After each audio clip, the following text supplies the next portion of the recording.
હાથ મયલ કાળ થાપી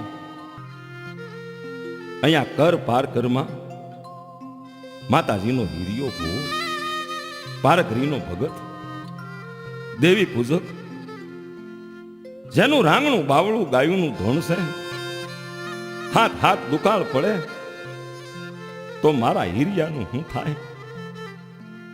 માતાજી પારકરીને હીરિયાની ઉપાધિ થઈ, ચિંતા થઈ, મારો હીરિયો શું કરશે? માતાજી મેલડીને એમ થાય મારો હીરિયો દુખી થાય. માં મેલડીને પારકરીને હીરિયો અંતકરણ વાલો માતાજી પારકરની જગ્યામાં આવે છે. પોતાનો નાનો એવો વંડો વાળેલો, નાનું એવું સાપરું, નાનું એવું મંદિર છે વંડામાં, મધરાત થઈ છે. હીરિયા ભવાને તો કાંઈ ખબર નથી થઈ થવાની, તો છે પણ મધરાત થઈ એટલે જે માતાજીનું ભારત કહેવાય એ મસેલી માંથી અવાજ આવ્યો. મારા હીરિયા, બેટા સૂતો છો કે જાગે છે? જાગું છું. કેમ? કોણ છે?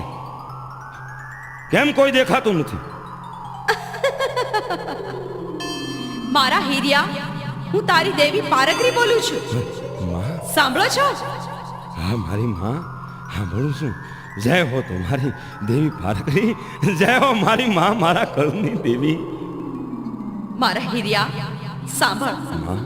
આ તારું રાંગણું બાવળું ગાયુંનું ધણ છે ને, એને વેચી નાખ. હા માં, ગાયુંનું ધણ હું કામ વેચું? મારા હીરિયા, વધારે કાંઈ કહેવાની વેળા નથી દીકરા. તું મારું કુળ છો. મારી પારકરીની વાત આટલી માય. બેટા આટલું મારું કયું કર. પણ મારું આ રાણું બાવળું ધન આપું કોને? કોણ મને એના પૈસા એટલે આપે? મારા હીરિયા, હું તને નહીં સહેતરું. મને પારગરીની દયા આવે છે દીકરા. લાખા વણજારાની પોઠું હાલી આવે છે. હા, ઈ પોઠુમાં માલ સામાન તો છે, પણ હાચા હીરા, મોતી, માણેક, હોનાના ઝીંડુ રતન પણ આ હાંડુ ઉપર લાદેલા છે. મારી વણઝારો શ્રીમંત છે. એની હવા હો પોઠુમાં એક પોઠમાં હાચા મોતી પરવાળા છે. એનું હું હાટું કરાવી દઈશ. મારી પણ જોજે હો, તું ના પાડતો નહીં, બાકીનું હું સંભાળી લઈશ. ભલે માં, ભલે મારી દેવી, જેવી તમારી મરજી. જય હો મારી, જય હો તમારી. તથાસ્તુ, તથાસ્તુ. આમ મધરાતે હીરિયા ભવાને સપને આવીને માતાજીએ આવા વચન આપ્યા. સવારમાં પ્રભાતનું ટાણું થયું. હીરિયો ભવો લાસોને વાત કરે છે. માતાજી આવ્યા હતા. આમ કીધું. દેવીના શબ્દ જાય નહીં. ઘણા વર્ષોના પછી તો વાણા વાયા. દિવસ ગણતા માસ ગયા, વર્ષે આંતરિયા, સૌરાત ભોલી સાઈબા નામે વિહરિયા. હો માતાજીના કહેવા પ્રમાણે ગામના હિમાળેથી લાખા વણઝારાની પોઠું નીકળે છે. આ બાજુ દેવી પારગરી ડોશીનું રૂપ લઈ હીરિયાની ગાયુંનું ધણ ચારે છે. રાંગણું બાવળું ધણ છે. જોજો જોજો માતાજી પોતાની વસ્તી માટે ધર્મ કેવું કષ્ટ વેઠે છે, અને દેવીને એની પ્રજા કેવી વાલી લાગે છે. હીરિયો એના ઘરે છે અને માતાજી ધણ સારે છે. એમાં લાખો વણઝારો હિમાળેથી નીકળ્યો. ગાયુંનું ધણ ડોશીમાં ચારે છે. એને જોઈને પૂછ્યું, એ મારી માં, આ ગાયુંનું ધણ કોનું છે? હું લાખો વણઝારો.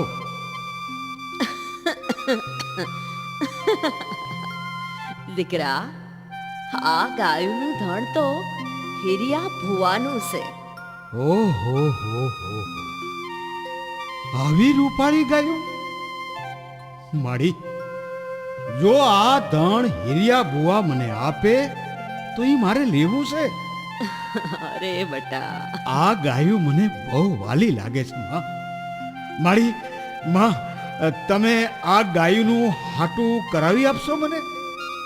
બટા જો તારે આ ગાયું લેવી હોય ને તો એક કામ કર. હા હા, બોલો ને, બોલો બોલો મારી, બોલો. ઈ રૂપિયાથી તો માનશે નહીં, પણ એને શરત રમવાનો બહુ શોખ છે. શરત? હા, જો કોઈ એવી શરત રમાય તો કામ બને અને તને ધણ મળી જાય હો. ભલે મારી, ભલે ભલે ને, હું એની હારે શરતો રમીશ અને શરત રમી અને ગાયુંનું ધણ મેળવી લઈશ. ભલે બટા. આમ ગામના સીમાડે જગદંબામાં મેલડી ડોશી બન્યા, લાખા વણઝારાની હારે વાર્તા માંડી અને લાખો વણઝારો હીરિયા ભુવાનું ઘર પૂછતો દેવી પૂજકના વાસમાં હીરિયાના સાપરે આવ્યું. એ જય માતાજી ભાઈ, જય માતાજી, જય જય માતાજી, માતાજી. જય માતાજી, આવો મહેમાન, જય માતાજી. જય માતાજી, મહા જય માતાજી. હા, કેમ છો મહેમાન? ક્યાંથી આવો છો? એ પરદેશમાંથી પોઈઠું લઈને આવું છું બાપુ. હા. મારું નામ છે લાખો વણઝારો. ઓહો, લાખણશી વણઝારા, હા, હમારા ગરીબના ઝૂંપડે. જય માતાજી, જય માતાજી મારા વીરા. જય માતાજી બેન, જય માતાજી. હીરિયા બુઆ, હા, ગામને સીમાડે તમારું ગાયુંનું ધણ એક વરદ ડોશીમાં સારે છે. ઈ જોઈને હું તો ભાઈ બહુ રાજી થયો. હે હા ડોશી?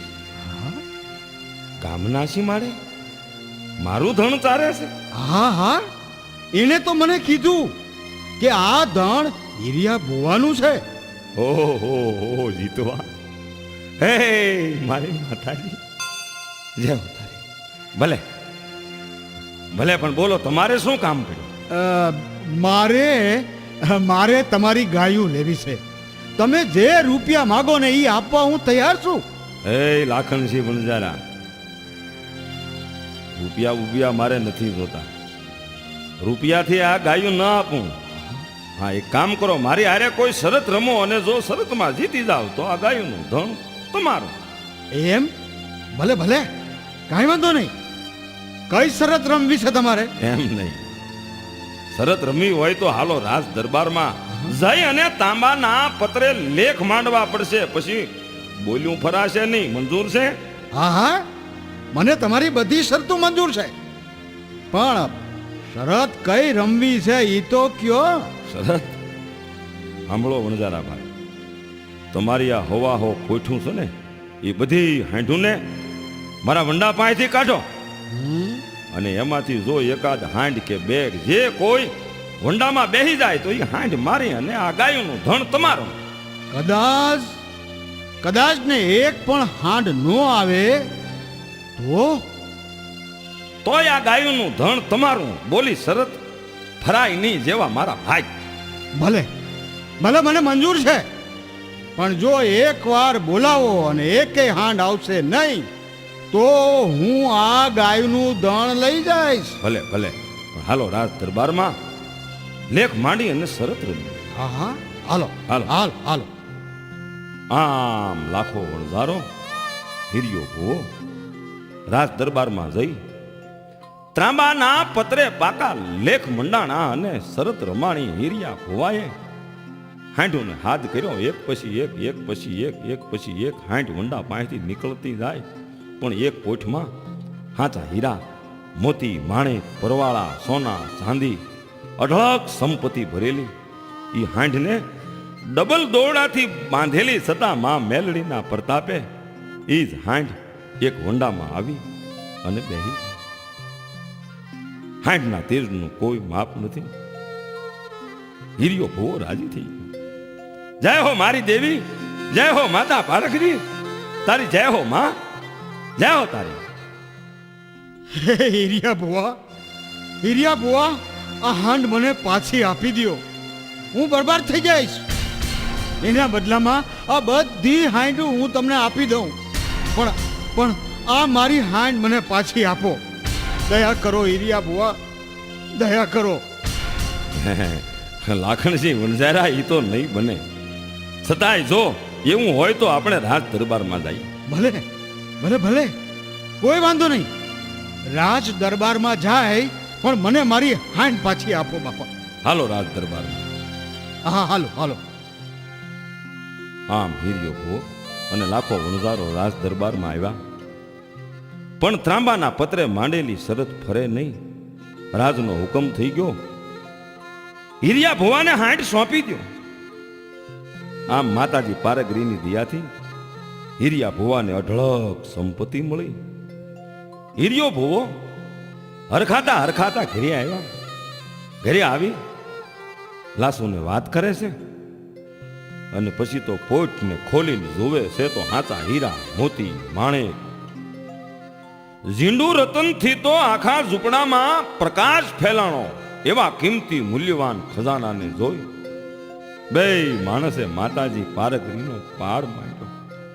એવા તો કિંમતી ઝીંડુ રતન કે એક વેચે તો આખી જિંદગી બેઠા બેઠા ખાય એવી એની કિંમત આવે. હીરિયા ભુવાને એમ થયું, આમાંથી એકાદ ઝીંડુ રતન લઈ હાલ ગામમાં પારસ શેઠ વાણિયાને ઘેરે જવાની કિંમત કેટલીક આવે મને તો કાંઈ ખબર પડે નહીં. આમ હીરિયો ભુવો એક ઝીંડુ રતન લઈ અને ધીરે ધીરે પારસ વાણિયાને ઘેર આવે છે. શેઠ જય માતાજી. જય માતાજી, જય માતાજી. આવો આવો હીડિયા બુવા, આવો આવો. જય માતાજી, જય માતાજી. હા શેઠ, લ્યો લ્યો, આ વસ્તુ હું આપની પાસે વેચવા આવ્યો છું. આની કિંમત શું આવશે? આ તો સાચું ઢીડું રટન છે હો. એક કામ કરો બુવા, એક કામ કરો. અત્યારે દિવસના ખબર ન પડે. કાં? આ ઢીંડું રટન લઈને તમે રાતે આવજો, રાતે. શેઠ ભલે, રાતે તો આની કિંમત કહેવો ને. હા હા, જરૂર કહીશ, જરૂર કહીશ. આમ હીરિયો ભુવો શેઠ પાસેથી પોતાના ઘરે આવ્યો. રાત પડવાની વાટ જોવે છે. સંધ્યા ઢળી અધરાત થઈ. હીરિયો નાસુડી માતાજીના થડા પાસે પ્રાર્થના કરે છે. હે મારી માં પારગરી, મારી દેવી, મારું રાંગડું બાવળું ધન મેં તારા કહેવા પ્રમાણે વણઝારાને દઈ દીધું. મારી હા મારી દેવી, હવે અમારી લાત તમારા હાથમાં છે. માડી, ઉગતા ઝંડાની દેવી, અમારી રક્ષા કરજો માડી. હા રાસુ, માં બધું સારું કરશે, પણ હવે મધરાત થઈ. હું પારસ શેઠના ઘરે જાઉં, આ ઝીંડો રતન લેતો જાઉં. હા જાઓ, માતાજી બધા એવાના હારા કરશે હો. જાઓ. આમ એક ઝીંડું રતન લઈ હીરિયો ભુવો પારસ શેઠ વાણિયાને ઘરે આવે છે. શેઠ લ્યો, શેઠ લ્યો, હવે તો મધરાત થઈ. લ્યો, જોઈ લ્યો, આ ઝીંડું રતનના કેટલાક કાવડિયા આવશે. હા, આવો આવો ભૂ આવો. હા, લાય લાય. અને જવા દીવા ઠાડવા પડશે. ભલે. અરે કહું છું છે કોઈ હાજર? આ દીવા બત્તી બંધ કરો, દીવા બત્તી બંધ કરો. આ શેઠ, જેવો આપનો હુકમ બાપા. વાહ વાહ વાહ વાહ વાહ વાહ વાહ વાહ વાહ વાહ. આનું તો આટલું બધું તેજ, આટલું બધું તેજ. એ આની તો કોઈ કિંમત જ ન થઈ શકે ભુવા. અરે મારી દેવી, એમ નથી, આ બહુ કિંમતી છે ઓ ભુવા, બહુ કિંમતી છે. એમ? એ મારી પાસે માયાના હાથ ઓયડા ભરેલા છે. ઓહો, આના બદલામાં તમારાથી જેટલી સંપત્તિની માયા ઉપાડી શકો ને એટલી હંડી લઈ જાઓ, લઈ જાઓ. પણ આ જીંડુ રટન મુકતા જાઓ. ભલે શેઠ, બહુ સારું. લ્યો લ્યો, હવે મારાથી માયા ઉપાડે ને એટલી ઉપાડતો. આમ હીરિયા હોવાથી જેટલી માયા ઉપડી એટલી માથે ઉપાડી મધરાતે પોતાના છાપરે આવ્યો. લાસુડીના આનંદનો કોઈ પાર રહ્યો નહીં. માતાજીનો જય જયકાર થયો. પણ માતાજી જગદંબા મેલડી એકવાર મધરાતે હીરિયા ભુવાના સપને આવ્યા. મારા હીરિયા, સૂતો છો કે જાગે છે? હું તારી દેવી પારગરી. મારી માં, મારી દેવી, ખમા માડી, ખમા માડી. હીરિયા, તારી પાસે જે અઢળક સંપત્તિ આવી છે હા માં. એની તું ઝાર ખરીદવા માંડ. હે જ્યાંથી મળે ત્યાંથી પૈસા હાટે ઝાર ભેગી કરવા માંડ. હું તારી દેવી બોલું છું, પારગડી. માં, મારી દેવી, ભલે મારી જેવી તમારી મરજી. આમ મધરાતે સપને માં પારગરી આવ્યા. માતાજીના કહેવા પ્રમાણે પછી તો અઢળક સંપત્તિ છે એટલે ઝાર જ્યાં મળી ત્યાંથી ખરીદવા મળ્યા. હીરિયો ભુવો ગામે ગામથી ઝાર ખરીદે છે. પણ એમ થાતા થાતા થાતા એ કાળી વેલ દેવી પૂજકની નાચમાં વાતો મળી થવા કે હિરમલ ભુવાનો સમય અત્યારે હારો છે. માં પારગરી એને વેણે વાતું કરે છે. હિરમલ દાદાને અઢળક સંપત્તિ માતાજીએ આપી છે. આમ આખી નાચમાં હીરિયા લાસુડીની નામના ગવાય છે. પણ માતાજીને વાત રાખવી. ખૂબ ઝાજી બધી ઝાર ભેગી થઈ ગઈ છે. વરસાદનો સમય આવ્યો પણ વરસાદનો છાંટોય પીડ્યો નહીં. દુકાળ પીડ્યો છે. હીરિયા ભુવાએ નેવાણું નાથને તેડા મોકલ્યા કે જે નાતીલાને દુકાળ ઉતરવા આવવું હોય તો એ નવાણી નાથને મારી પારગરી રૈયતને ખમા કહે છે. પણ વાત સાંભળતા તો હવા હો વેલુડાની નાચ હીરિયા ભુવાને ઘેરે ભેળી થાય છે. આપણી દેવીએ આપણને ઘણું આપ્યું. મારી નેવાણું નાચ ભલે મજા કરે, આમ સમય પસાર થઈ રહ્યો છે. પણ એકવાર નેવાણું નાથ હીરા દાદાને વાત